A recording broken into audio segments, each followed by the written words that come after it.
Diba? Oo nga naman, bakit hindi ako maging ganyan? So they are my inspiration. So thank you for coming back again and again. Tama, very inspiring. Hindi na lang papasok kami nung nakikita ko sila. Uy, si ano. Sobrang saya ko na nabibigyan sila ng isa pang opportunity na ipakita kung gaano sila kagaling. Exciting to kasi salam-sala itong grupo na to.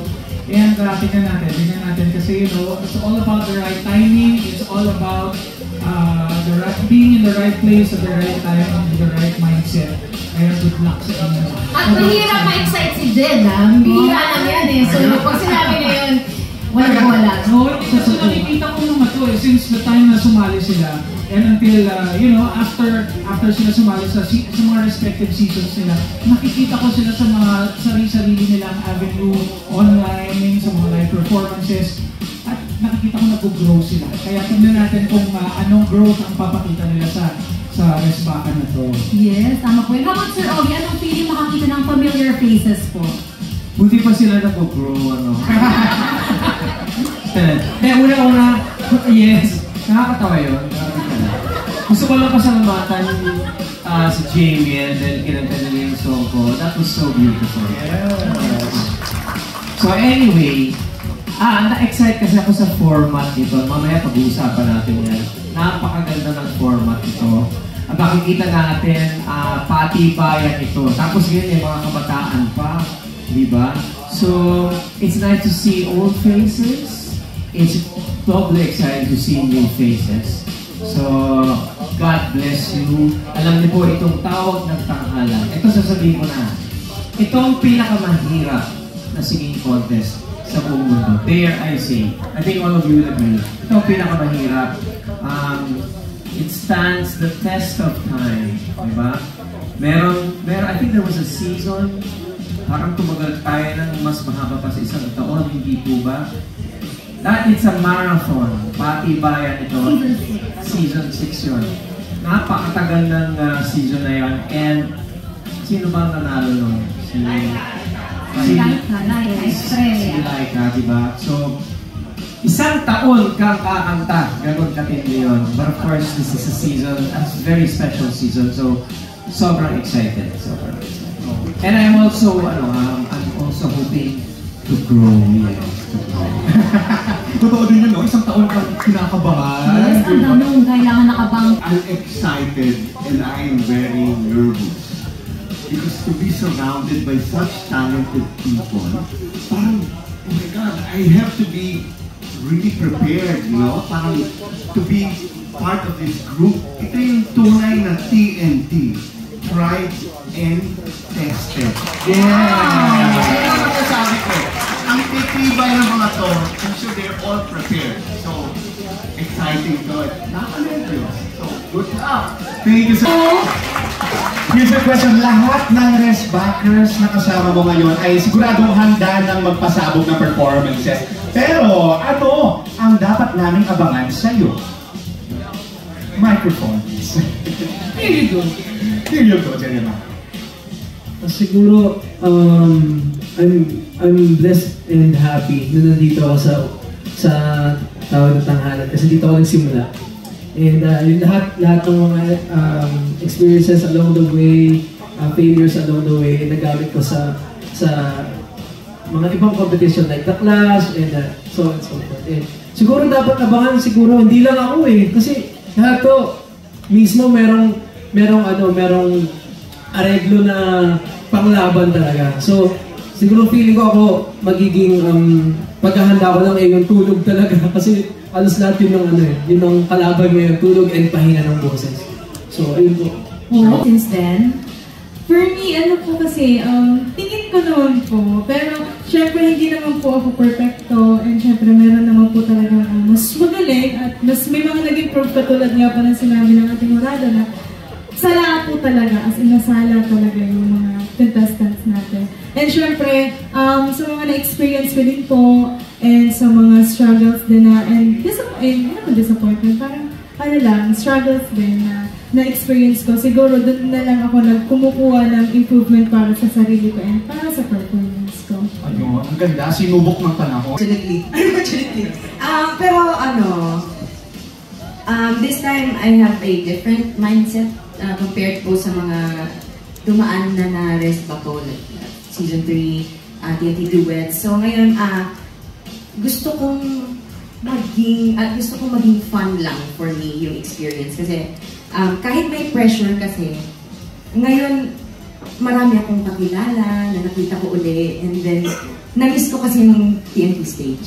So I need this to be a fun, very fun experience. So, tsaka sino naman ako to pass up another opportunity na binigay ng Showtime. This show has given me nothing but a lot of opportunities. So, I think Kami naman lahat po kami may edge. Siguro ako na lang, like what Kim said, is that we just need to enjoy. Ako for me kasi ako talaga, inaalala ko na lang is kalabanin yung sarili ko. Kasi kailangan natin isipin na hindi kalaban yung mga, kasi ako for me, I'm having fun with them. And then, ako, sobrang happy ako to be back here kasi this is the, kumbaga, dito ako nagsimula, this is the beginning, dito ko nakilala as Rachel Gabreza, and I am very thankful kasi andito po ako ulit, and yeah, having fun na lang talaga, diba? Hindi ko alam kung strict yung tamang word, pero before they perform, we always try to cheer them on and let them know na we are on their side and we want them to give their best performance. So sa bandang stricto, siguro i-review ko rin kung ano ba talaga gusto kong mapanood sa isang outstanding performance. Hindi na masyado ibibigay yung that was good, that was great. Yung ano ba talaga hinahanap ko. Kailangan isipin ko once again, what do I really want to see? And what made them shine at that moment? Yung sa performance lang nila. Siguro sa bandang yun. Sa performance na kagaganap lamang. Kasi minsan, kino-consider mo ba yung ibang performance or future performances? Hindi. Performance that very moment. Yung moment. Yung moment na yun. Ano ba naramdaman ko at na-experience ko right there and right there. Kumbaga back to zero. In the sense na siguro dapat talaga maging strict kasi magagaling kayo lahat. But at the same time, of course, consideration din, diba? Being very considerate, considering yung sitwasyon na it's still a competition. Yung mga nerves and yung nervyos andun pa talaga. But at the same time, I also want to see somebody who is going to stand out from all of these amazing artists. Kasi kayong lahat, for me, you are all champions in your respective styles and genre. But we will see kung sino talaga ang magsa-stand out.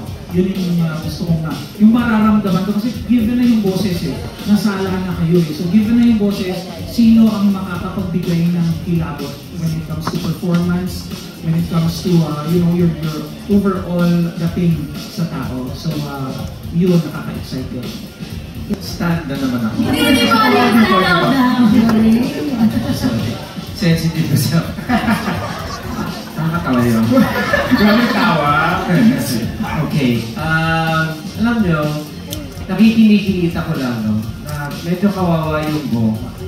Kasi parang hindi siya maririnig. Dahil magaling kayong lahat. Wow!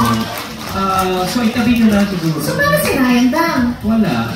Nakatayo lang siya doon. I don't think it will ever be heard because all of you are seasoned performers. You know, in terms of strictness, how can I be strict to people who already know their craft? But I think what you deserve from me is my honesty. I think I need to be honest with how you make us feel when you perform. Minsan kasi dahil magagaling na kayo, it's probably just a matter of who wants it more.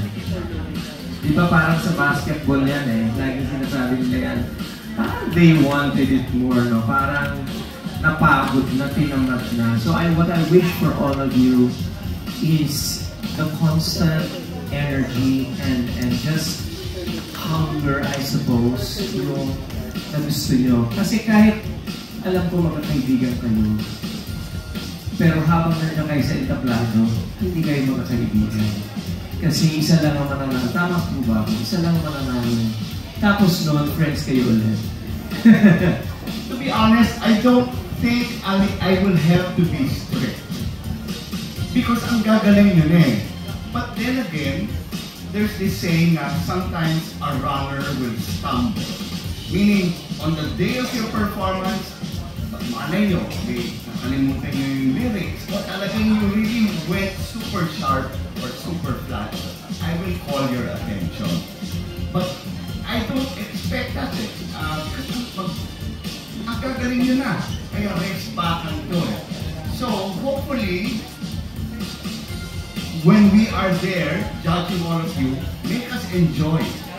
Make us enjoy and have fun. And so, let us hear what you can give us so that we will enjoy. But again, then again, if kung may dumaplis, tataas yung kinikita.